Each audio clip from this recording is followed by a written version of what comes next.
sărace, două femei, văduve amândouă, mamă și fiică văduve amândouă, au chemat un vecin să taie porcul, le-a tăiat porcul, a pus paiele pe el și când a pus paiele pe el și i-au dat foc la paie, când s-au aprins paiele, mai bine s-a sculat porcul și a fugit cu paie cu tot sub un pătul din ăla, din lemn, era împletit, din nuiele împletit. Da, și a luat foc, a luat foc pătulul, ce a fost prăpăd a fost acolo.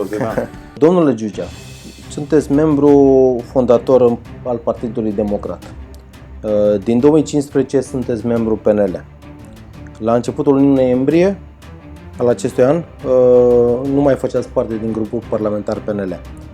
La sfârșitul aceleiași luni v-ați dat demisia și din calitate de membru. Sunteți un adevărat om de dreapta. Ce v-a făcut să acționați astfel? Puteți să povestiți pentru cei de acasă să înțeleagă adevăratul motiv. Credeți că prefectul de Dolj a fost schimbat cu acordul președintelui de partid PNL Dolj? Sunteți un apropiat al domnului Ludovic Orban. Credeți că domnul Claus Iohannis este părtaș la ruperea PNL și de ce? Anul 2022 să vină ca un an numai și numai cu împliniri.